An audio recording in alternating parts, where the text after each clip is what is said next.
Hello students, good evening. Today I am going to start a new chapter, chapter 5 in science, coal and petroleum.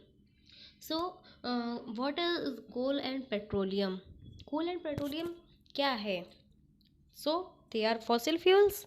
We all know that the coal and petroleum fossil fuels and बहुत सारी human activities हैं, आप देखते होंगे, आपने पढ़ा भी है क्लास 7th में कि बहुत सारे लिमिटलेस रिसोर्सेज हैं जो नेचर में पाए जाते हैं और बहुत सारे ऐसे मटेरियल्स हैं जो हम अपनी बेसिक नीड्स के लिए भी यूज़ करते हैं।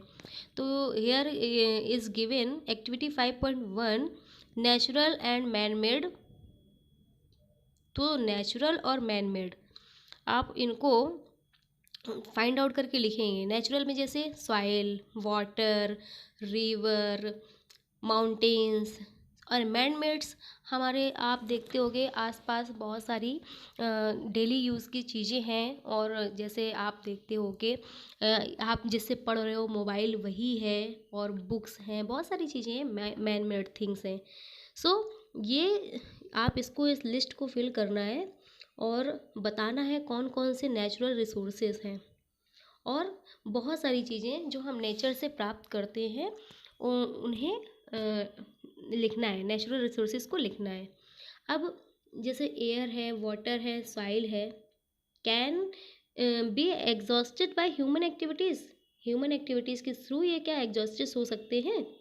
ये लिमिटलेस रिसोर्सेज हैं, लिमिट नहीं है इनकी, ये लिमिटलेस रिसोर्सेज हैं ऐसे। और क्या आपको क्या लगता है कि ये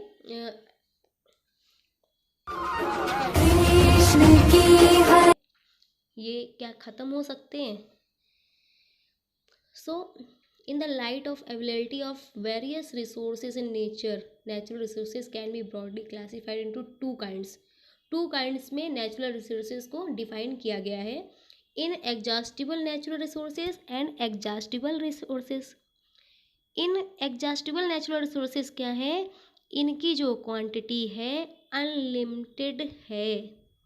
these resources are present in unlimited quantity in nature and so जो ह्यूमन एक्टिविटीज़ के थ्रू एग्जॉस्ट नहीं हो सकते, ख़त्म नहीं हो सकते।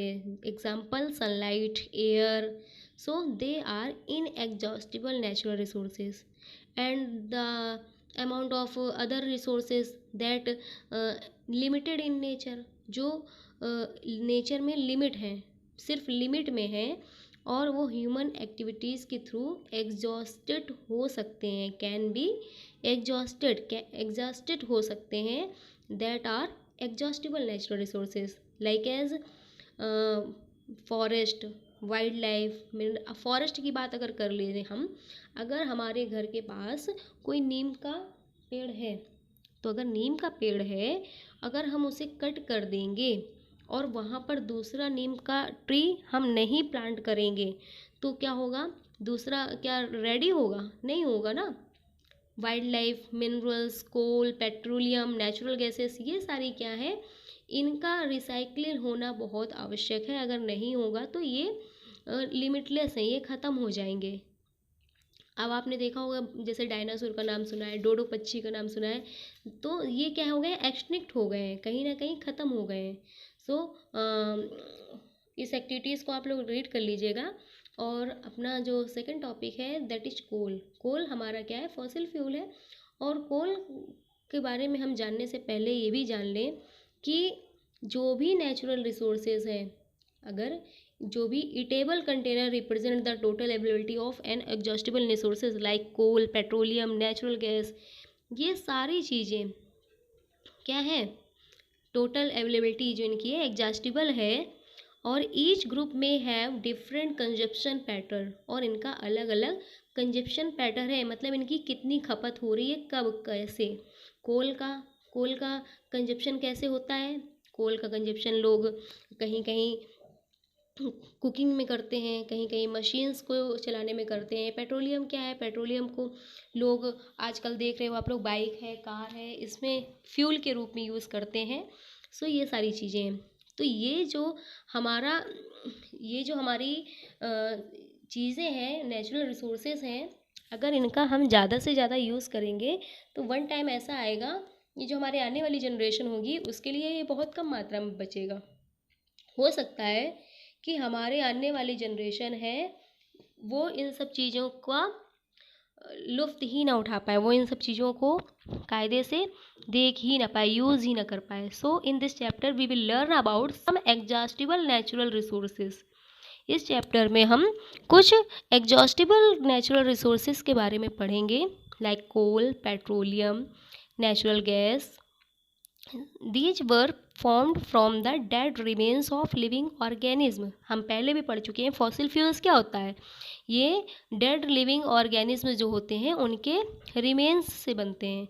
सो these are all known as fossil fuels, इसलिए इन सबको फॉसिल फ्यूल्स के रूप में यूज़ किया जा सकता है। So are the next topic is the coal.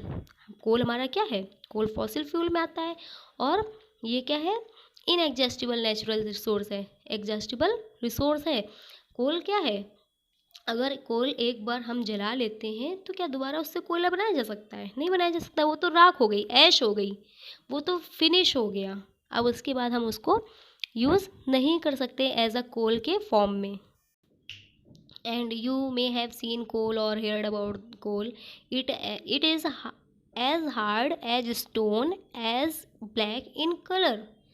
Stone की तरह हार्ड होता है और कलर में ब्लैक होता है। Coal is one of the fuels use to cook food. Food cooking के लिए कोल का यूज़ करते हैं। Earlier it was used in railway engines. Railway engines में भी इसका यूज़ किया जा सकता है। To produce steam to run the engine, steam को प्रोड्यूस करने में और इंजन को रन करने में। It is also used in thermal power plants to produce electricity. Thermal power plants में थर्मल पावर को प्रोड्यूस करने के लिए, इलेक्ट्रिसिटी प्रोड्यूस करने के लिए इसका यूज़ किया जा सकता है। So coal is also used as fuel in various industries. और कोल को बहुत सारी इंडस्ट्रीज़ में एज अ फ्यूल यूज़ किया जा सकता है।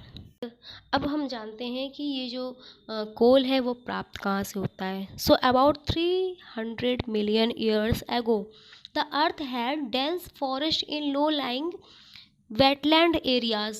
जो लो लाइंग वेटलैंड एरियाज़ होते हैं वहाँ पर बहुत सारे डेंस बिल्कुल घने जंगल थे। Due to natural process like flooding these forest got buried under the soil. और ज़्यादा फ्लड से और जो भी हमारी नेचुरल कैलेमिटीज़ हैं उनके थ्रू क्या हुआ, ये फॉसिल फ्यूल्स मिट्टी में दब गए। एज मोर सॉइल डिपॉजिटेड ओवर देम, और सॉइल उनके ऊपर डिपॉजिट हो गई। दे वर कंप्रेस्ड, और वो कंप्रेस्ड हुए। The temperature also rose as they sank deeper and deeper. और जैसे जैसे वो नीचे जाते गए टेम्परेचर उनका क्या होता गया, उनको टेम्परेचर हाई मिलता गया। अंडर द हाई प्रेशर और हाई टेम्परेचर के दौरान dead plants got slowly converted into coal. जो डेड प्लांट्स थे वो धीरे धीरे कोल में कन्वर्ट हो गए। As coal contains mainly carbon, जैसा कि कोल में क्या जो एलिमेंट है वो कार्बन ही होता है। The slow process of conversion of dead vegetation into coal.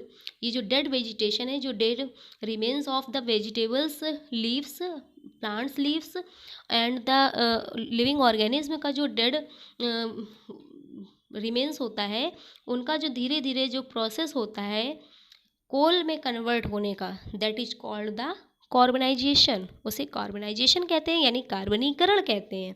Since it was formed from the remains of vegetation, coal is also called a fossil fuel. इसे फॉसिल फ्यूल भी कहते हैं। आप ऊपर फिगर दिया हुआ है, फिगर में कोल माइन है, उसमें आप you can see it.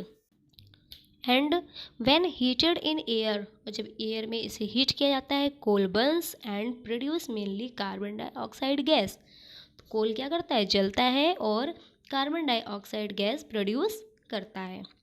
Coal is processed in industry to get some useful products such as coke, coal tar and coal gas.